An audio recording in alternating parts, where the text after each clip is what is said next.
Watch and burn. Hey everyone, so tonight I wanted to discuss Peter Greenaway's, well actually this is the first Peter Greenaway film that I had ever seen. I saw it back in high school, and that is The Belly of an Architect, starring Chloe Webb and Brian Dennehy. The story here is Brian Dennehy plays an architect named Storley Cracklight. It is definitely one of the odder name choices for a fictional character. We'll definitely say that. And he's over in Italy for a it's the anniversary of, I can't remember the name of the architect. Etienne Louis, I think it's Boulay, who they're over there sort of at this sort of architectural festival celebrating the life of Etienne Louis Boulay, potentially. And Storley Cracklight, Brian Dennehy's character, is the main focus of said exhibition. And he's there because he is he's building a tribute to Boulay, assuming I'm saying his last name correctly, or even getting his last name right. It's been a while. I'm pretty sure it's Etienne Louis Boulay. Fuck, this is going to completely screw me up. Anyways, he is over there, like I said, and he is putting together a sort of massive architectural structure in honor of Boulay. And all the while, he travels across the pond with his wife, the much younger Chloe Webb, and she ends up inevitably having an affair with a younger dude that she meets over there. And this sort of destroys Brian Dennehy's character somewhat. He looks in through the peephole of the guy's apartment, who, if I'm not mistaken, is staying in the exact same building that they're staying in. Maybe he lives there and they're just subletting or renting, I don't know. But he sees that she's cheating on him, and this crushes him pretty much fully.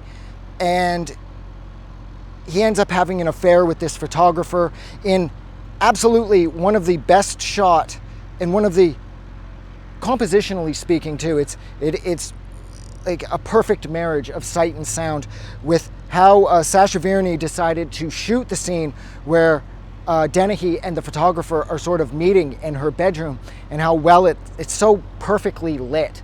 And then you have Merton's Struggle for Pleasure playing, which was technically not part of the score. Even though Wim Mertens did the entire score for this film, Struggle for Pleasure was added in afterwards. Struggle for Pleasure, of course, had already been released at this point. And I have to say that using Struggle for Pleasure with their sort of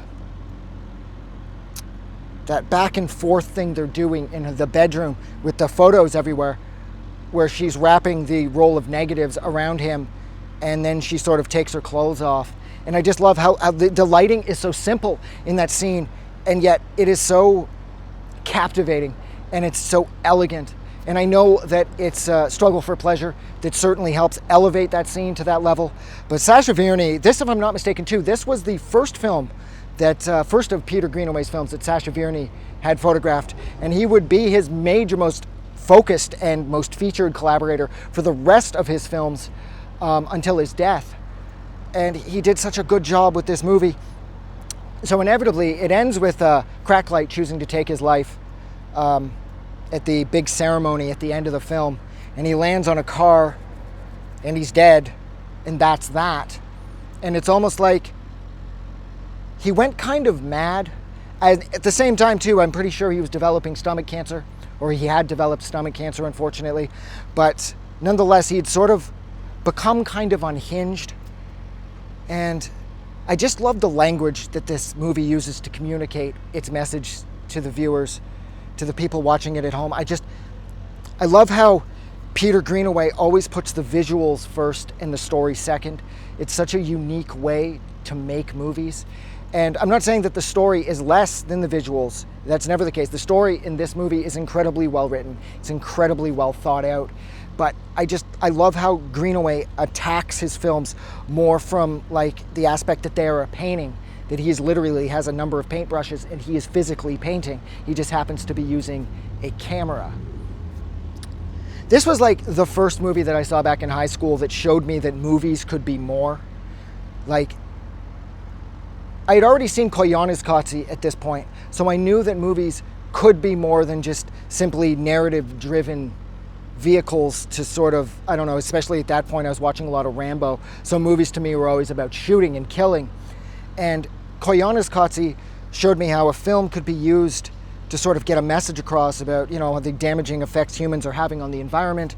And a movie like this, it opened up this whole world that I didn't know existed, where it's like the perfect intersection of classical art and filmmaking, and how they just come together to sort of create this new type of medium that, I don't know, it just completely blew me away back when I was a kid. It blew me away so much too. There was a block party in my complex that night, and my girlfriend and a bunch of her friends had showed up, and I pretended to be sick because I made the mistake of turning it on Showcase, and I heard Birds for the Mind from the score for Belly of an Architect, sorry. And I was like, oh, what the hell is this? And then they were like, oh, this movie's coming up next. And I was like, okay, I think I have to stand and watch this. So I pretended to be sick, and I missed the big party.